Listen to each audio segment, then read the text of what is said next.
नमस्कार. चला आज परत आपण बनवूया एक नवीन रेसिपी. आज अशी आहे की आपल्याला आज आळूवडी बनवायची आहे. आळूवडीसाठी लागणारे साहित्य हे मी व्हिडिओमध्ये तुम्हाला दाखवणारच आहे. आणि ही आज आहे आपली श्रावण महिन्यातली पहिली ऑर्डर. ज्यांना माहिती ती लोक ऑर्डर देतात आणि मग मी त्यांना त्याप्रमाणे बनवून देते. कुणाला हवं असल्यास तुम्ही ऑर्डर करू शकता.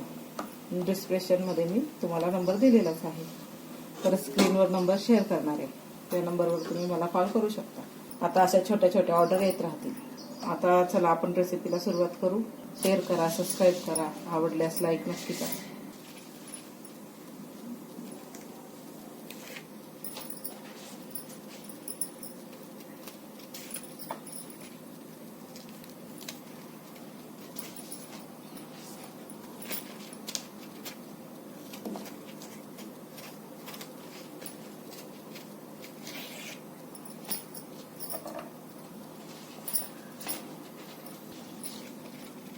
याप्रमाणे याचे सगळे देठ काढून घ्यायचे. आपल्या शिरा सगळ्या अशा जाड असतात, त्या जाड शिरा पत्र्याचा आपण अशा काढायचे. ते घशाला खवखवत नाही. मग आपल्या श्रावण महिना आला की खूप बिझी असतात बायकाई, घरोघरी कार्यक्रम असतात. आता गणपती गौरीच्याही आमच्याकडे ऑर्डर असतील. काही व्हिडिओ शूट होतील, काही नाही, सांगता येत नाही. जे शक्यतो जे होईल ते मी तुमच्यापर्यंत पोहोचवण्याचा प्रयत्न करते. अशा प्रमाणे बघा हे सगळे असे देठ काढायचे आपले. नंतर आता पानं आता सगळी पानं बघा, पानं मी धुतलेली तुम्हाला दाखवते. त्याआधी हे दाखवते बघा, चिंच गुळ असं छान भिजवून घेतलंय आणि पाणी त्याचं छान असं तयार झालेलं आहे. हे आता पाणी आपण गाळून घेऊ. चिंच गुळाचं पाणी आता आपण गाळून घेऊ.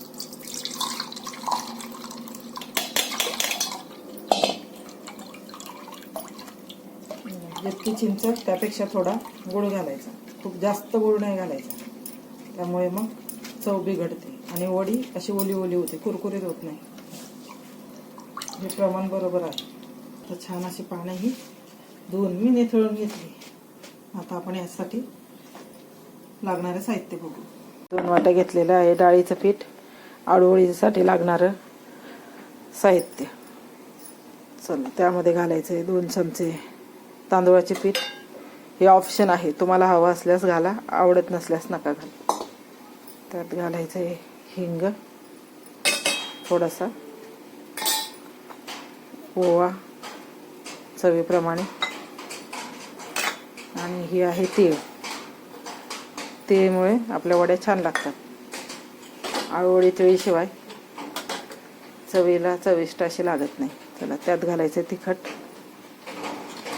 आता काही लोक आलं, लसूण, मिरची ही पेस्ट घालतात, पण आता ऑर्डरप्रमाणे पूजेसाठी किंवा कशासाठी लागत असेल तर त्यात आलं लसूण वगैरे घालत नाही. त्यामुळे त्यांनी लाल तिखट घाला असं सांगितलेलं आहे. त्यामुळे मी त्याप्रमाणे करून देते. त्याच्या आवडीचा प्रश्न. ते आपण टोमॅटो घालून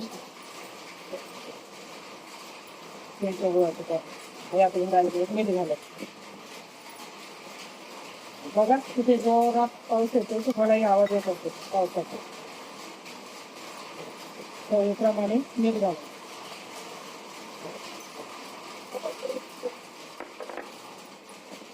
हे सगळं एकत्र करून घ्यायचं.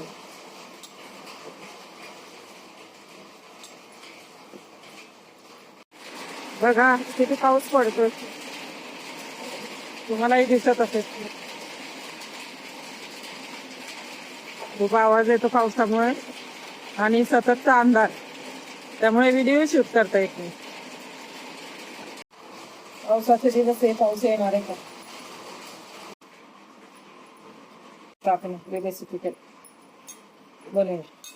ते आपण टाकायचं चिंच गुळाचं पाणी. जितकी चिंच तितकाच गुळ घ्यायचा. त्यापेक्षा थोडा जास्त घेतला तरी चालेल, पण खूप जास्त नाही घ्यायचं. आणि हे सगळं असं एकत्र करून घ्यायचं. खूप पातळही नाही आणि खूप घट्टही नाही. अशा वड्या तयार होणार आहेत. खायलाही तर चविष्ट लागतं. मला वाटतं इतकं आपलं मिश्रण ठीक आहे. मग असं मिश्रण छान लागतं. याला 5 मिनिटं असंच ठेवायचं. मग आपण वड्या बनवतो. लागतात ते. थोडा थांबणे आहोत थोडं पाणी लावले अशा छान वड्या. असं आपण वड्यांना डाळीचं पीठ लावून घ्यायचं. खूप जाड असं पीठ नाही ठेवायचं, खूप खायला मग हेवी लागतात ते आणि घट्ट गच्च बसतात. अशी पानं आता एकावर एक आपण सगळी लावून घ्यायची. एक इकडून एक तिकडून अशी 4 पानं घ्यायची छानपैकी लावून ठेवलेली. आपण आता वडी गोल करून घ्यायची, त्यालाही नंतर लावायचं, बनवून घ्यायचे.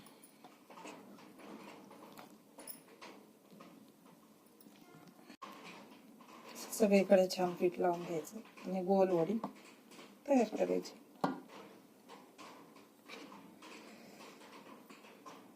झाली आपली झटपट अशी वडी तयार. आता आपण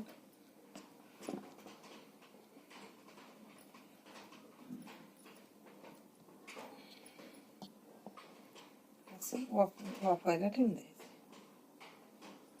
असं उकळलेल्या पाण्यामध्ये छान वाफ तयार झाली ना. आता ह्या वाफेवरच आपल्याला वड्या वाफवून घ्यायच्या. त्यात एक एक करून आपण वडी ठेवून घ्यायची. बघा 2 वड्या अशा ठेवून घेतल्यात. आता हे छान 15 मिनिटं आपण 15 ते 20 मिनिटं आपण छान वाफवून घ्यायचे. तीळ वरतून घालायचे. अगदी साधी आणि सोपी पद्धत आहे. शक्यतो ब्राह्मण लोकांमध्ये सणावाराला उपवासाला कांदा लसूण हा खाल्ले जात नाही, त्यामुळे यात आपण लसूण आलं हे घातलेलं नाही. आणि लहान मुलं वयस्कर व्यक्ती असले तर हिरवी मिरची ते टाळतातच घालायचं, त्यामुळे लाल तिखट घातले आपण. चला आता छानपैकी बघा किती छान निघाल्या आहेत आपल्या वड्या. अगदी म्हणजे अशा अलगद हाताने उचलल्या ना तरी उचलली गेलेली. बघा ती सुंदर वाफली गेलेली, छान अशी शिजून निघाली मस्त. बघा आता आपण या कट करू. आणि ह्या वड्या मी तुम्हाला एकच फक्त असं थोडंसं तुम्हाला दाखवले आहेत. मला अजून भरपूर करून द्यायचे आहेत त्यांना, त्यामुळे मी बाकी वड्या बनवून ठेवल्या आहेत, त्याही त्याच्यात मिक्स करून देणार आहे. कारण ऑर्डरच्या थोड्याच नाही आहे, थोड्या जास्त आहेत वड्या द्यायच्या. चला तर मग आता आपण कट करून तुम्हाला तळून दाखवते. बघा असं छान कट करायचे.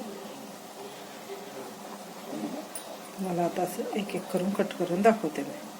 बघा किती छान झाले. अगदी हातालाही हलक्या हलक्या लागतात.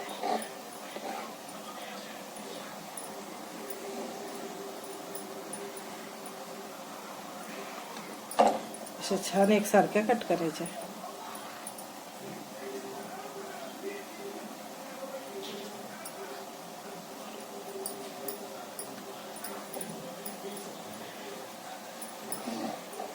खूप घट्ट डाळीचं पीठ असलं ना गच्च गच्च होतात वड्या.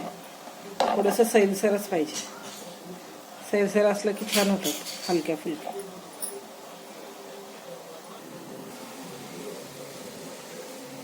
कढई तापली, आता त्यात आपण तेल ओतूया. तेल शक्यतो खूप जास्तही नाही खूप कमी नाही ओतायचं. नंतर तीळ वगैरे त्यात एकत्र होते ना, तेल जरा तिखट चवीचं होतं. तेल बऱ्यापैकी छान तापलेलं आहे आता आपलं. आता त्यात आपण एक एक करून वड्या सोडूया. तुम्हाला पाहिजे तर तुम्ही पॅनमध्ये फ्राय सुद्धा करू शकता आणि असं तेलामध्ये तळून सुद्धा घेऊ शकता. कस्टमर करायचं नाही, मध्यमच आचेवर तळून घ्यायचं. खूप मोठा नाही करायचं, मध्यम आचेवरच तळायचं. सगळ्या वड्या एकसारख्या अशा कट केलेल्या आहेत. आता अजून थोड्या वड्या अजून आपल्याला कट करून घ्यायचे आहेत. मी वाफवलेले आहे, त्यात अजून गरम आहेत त्यामुळे मी त्यात दाखवले नाही. तुम्हाला हवा असल्यास ऑर्डर करा. सर्व प्रकारचे तुम्हाला सांगितलेलं आहे मी की आपल्याकडे काय काय बनवून मिळतं ते, त्याप्रमाणे तुम्ही ऑर्डर करा. पुणेकरांसाठी खास.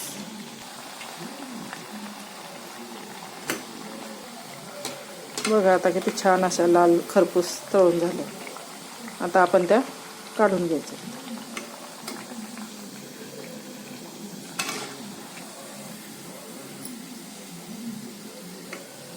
तांदळाचं पीठ घालण्याचं कारण काय आहे की वडी तेलकट असे खूप तेल नाही सोसून घेत त्याला आणि कुरकुरीत लागते खायला.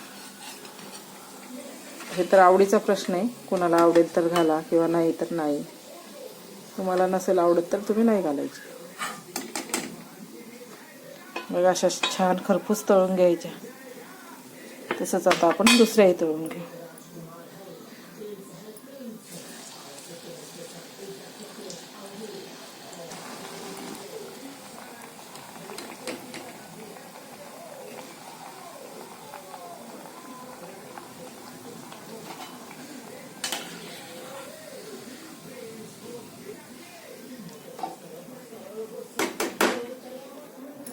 बघा किती छान झालेत, सुंदर झाल्यात, मस्त.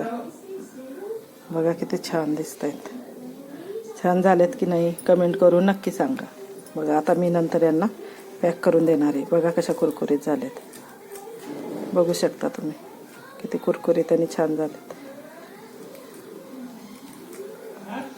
आता हे द्यायचे असल्यामुळे मी यांना मोडत नाही आहे. आता मी तुम्हाला एखादी दाखवते दुसरी. कुरकुरीतच झालेले आहे छान. बघा किती मस्त झालेत. आता यांना डब्यामध्ये पॅक करून द्यायच्यात. अजून मला थोड्या बनवायच्या आहेत त्यामुळे मी तुम्हाला इतक्याच दाखवल्या आहेत. आता चला मग भेटूया पुढच्या व्हिडिओमध्ये.